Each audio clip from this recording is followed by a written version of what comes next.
Alors, j'inviterai maintenant Mme Marie-Hélène Parent, s'il vous plaît, à venir nous soumettre sa question.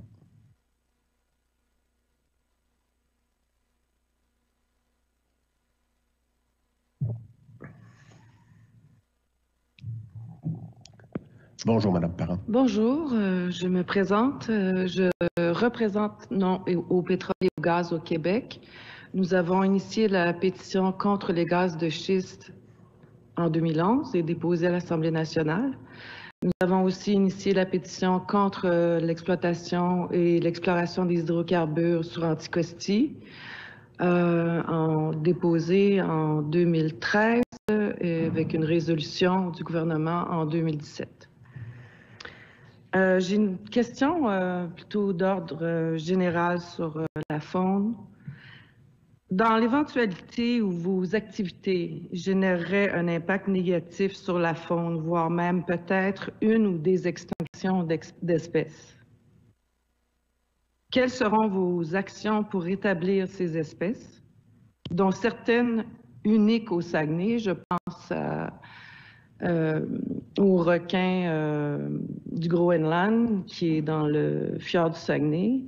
Je pense au beluga, je pense aux cétacés. C'est une pouponnière très connue, très importante. De plus, quel est le processus prévu pour établir votre responsabilité? Alors, pour ce qui est de la question, on va offrir la possibilité à Mme Fortin d'y répondre. Je vous signale que c'est un enjeu qu'on va discuter ce soir dans le cadre du transport maritime. Alors, et l'ensemble des personnes ressources seront présentes. Fait qu'on va essayer dans une certaine mesure de vous apporter des éléments de réponse, mais définitivement que ce sujet-là va être traité là, vraiment je vous remercie beaucoup, M. le Président. La séance de ce soir. Alors, Mme Fortin. Oui, donc pour répondre à votre question, une des espèces effectivement qu'on a discuté un peu plus tôt aujourd'hui, puis qu'on va discuter plus largement dans les 2 prochaines thématiques, concerne le beluga du Saint-Laurent, qui est une espèce en péril. Nous, comme promoteurs, nous avons mis en place plusieurs mesures d'atténuation justement pour assurer une protection et considérer le fait que cette espèce-là doit être protégée. Donc, c'est pourquoi nous avons mis en place une charte d'engagement pour la protection des mammifères marins, donc qui considère et qui inclut le principe de précaution à travers nos opérations. Donc, c'est une charte qui non seulement fait en sorte que nous, comme promoteurs, nous allons agir sur ce que l'on peut contrôler, c'est-à-dire la technologie que nous mettrons sur les méthaniers qui fréquenteront nos installations, mais également avec un programme qui serait mis en place pour que les utilisateurs de la rivière Saguenay puissent eux aussi mettre en place des solutions qui pourraient atténuer le bruit subaquatique. Donc, comme promoteur et comme gens de la région, nous prenons nos responsabilités et ce n'est pas par absence de consensus ou de consensus scientifique sur les causes du déclin d'une espèce, par exemple, que nous devons nous empêcher de mettre en place des solutions pratiques au projet. Donc, mais vous ne répondez pas à ma question. S'il vous plaît, elle va donner son élément de réponse. On pourra faire le tour auprès des autres personnes ressources pour voir dans quelle mesure on pourrait répondre adéquatement à votre question. Merci. Alors, Mme Fortin.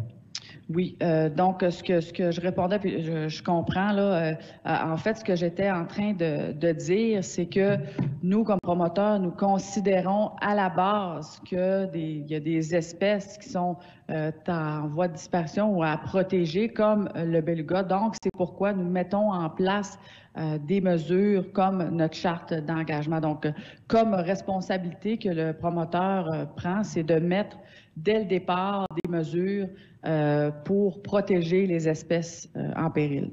C'était l'essence de ma réponse. Alors, j'offrirai peut-être l'occasion, excusez-moi, j'offrirai l'occasion peut-être au ministère de l'Environnement, au ministère du Développement durable. On parlait tantôt avec Faune et Parc là, pour ce qui est des éventuels suivis et des correctifs possibles. Alors, on comprend que la question porte surtout là, sur le milieu marin et les espèces là, qu'on retrouve dans le Saguenay. Mais la question de la faune. Plus globalement, dans quelle mesure faites-vous un suivi et qu'éventuellement, il pourrait y avoir des correctifs qui pourraient être imposés? C'est pas ma question. Ben, c'est ce que j'ai compris, c'est que vous essayez de déterminer, c'est de savoir dans quelle mesure les impacts pourraient affecter la faune et dans quelle mesure il pourrait y avoir la responsabilité de l'initiateur dans des correctifs éventuels. Ma question, c'est dans l'éventualité où les activités de GNL et de liquéfaction, dont il est question, génèrent un impact négatif sur la faune, voire une extinction d'espèces, quelles seront les actions pour rétablir ces espèces, dont certaines sont uniques au Saguenay? Oui, alors écoutez, je pense que pour l'essence même, là, ça se fait à l'intérieur d'un suivi, puis on peut voir dans quelle mesure il va y avoir un encadrement qui pourrait être fait et dans quelle mesure il y a une possibilité d'imposer des correctifs à l'initiateur si les conséquences affecteraient la faune. Alors, c'est un peu ça l'essence de la question. Alors, j'essaie de savoir de la part du ministère de l'Environnement, dans quelle mesure ils font un suivi, dans quelle mesure ils identifient les responsabilités, dans quelle mesure ils exercent éventuellement des correctifs qui pourraient être imposés à l'initiateur, justement en regard là, du fait que ces activités pourraient affecter la faune et la flore. Je vais être très simple. Demain matin, on se rend compte, après 1 an d'exploitation, que le beluga est éteint ou que le requin du Groenland est éteint. De un, comment fait-on pour identifier, établir la responsabilité de GNL et comment fait-on pour rétablir cette espèce-là qui est unique dans le fjord? Alors, relatif à votre question, j'offre la possibilité au ministère de l'Environnement qui fait le suivi du projet, dans quelle mesure il peut agir. Alors, M. Duquette. Oui, M. le Président. Dans le fond, évidemment, la façon de procéder, c'est d'analyser l'étude d'impact, de voir l'impact potentiel du projet sur le milieu à tous les niveaux, notamment sur la faune. Et dans ce cadre-là, nous, on s'appuie sur l'expertise du ministère de la Faune et des Forêts et Parcs et de Pêche et Océan Canada, qui est un joueur fédéral et qui va alimenter notre réflexion sur l'acceptabilité du projet, les modalités de sa réalisation, le cas échéant, et sur tout le suivi qu'il y aura à faire. Si ça va par espèce, ça sera par espèce. Si c'est un suivi général, ça sera fait aussi. Dans le fond, tout est ouvert. On est à la phase où on consulte le public, on prend en considération ce qui se dit ici, mais éventuellement, nous, on va procéder à la demande des avis d'acceptabilité auprès de nos experts. Et chaque sujet va être traité et analysé dans le but de procéder à une recommandation du ministre au Conseil des ministres. OK. En termes de suivi? En termes de suivi, bien, ça va être défini effectivement à la suite des avis qu'on va recevoir, notamment du ministère de la Faune et potentiellement là, de Pêche et Océan Canada, qui vont nous alimenter sur quel est l'impact appréhendé du projet et quels suivis devront être faits et dans le fond, est-ce que c'est acceptable? Est-ce qu'il y a des bonifications, des modifications au projet qui devraient être apportées pour que le projet devienne acceptable? Bref, il y a une multitude de possibilités, mais c'est certain qu'au bout de la ligne, s'il y a un impact négatif appréhendé, on va procéder à une surveillance ou à un suivi selon le cas. Là, mais dans quelle mesure vous êtes à même de pouvoir imposer un correctif possible?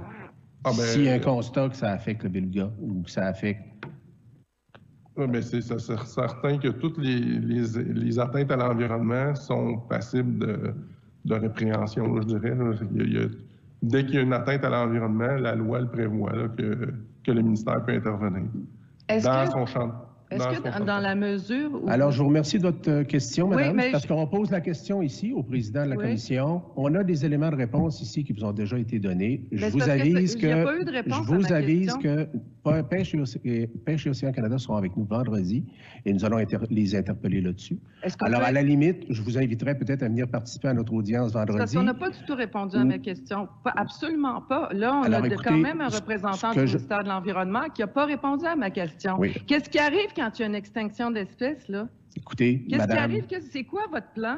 Madame, Il n'y en a pas de plan. Madame. Il ne peut pas y en avoir de plan. Alors, écoutez, on est dans l'opinion. Je vous attends en deuxième partie pour pouvoir exprimer votre préoccupation au regard de la protection des espèces. Merci. Alors, on avait une intervention de Mme Gauthier qui souhaitait intervenir justement sur la question. Oui, en fait, est-ce que vous m'entendez bien? Très bien, madame. Parfait.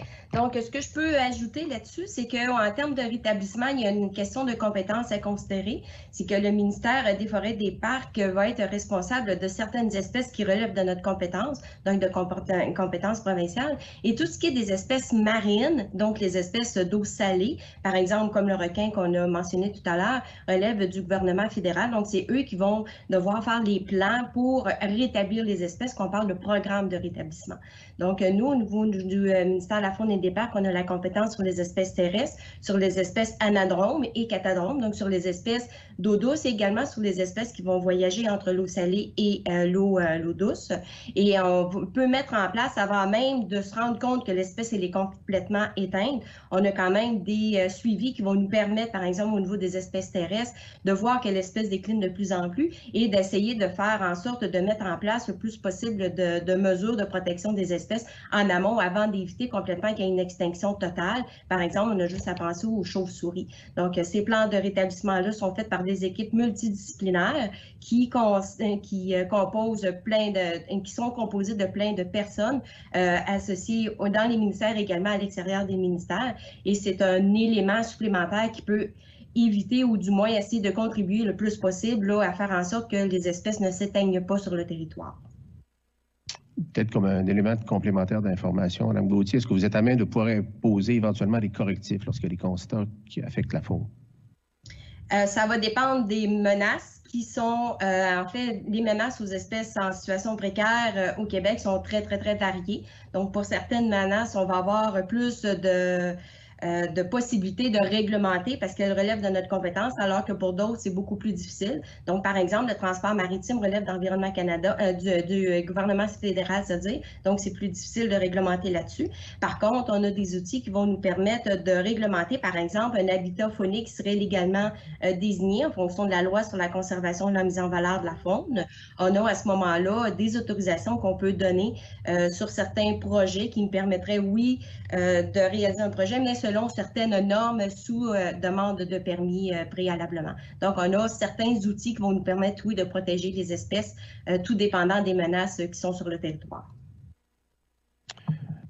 Alors, merci beaucoup. Alors, de toute façon, ce soir, on va aborder le transport maritime. Certaines personnes ressources vont pouvoir plus approfondir le sujet et, comme je vous l'ai signalé tout à l'heure, Pêche et Océan Canada sera à disposition pour répondre plus précisément à ces enjeux vendredi prochain.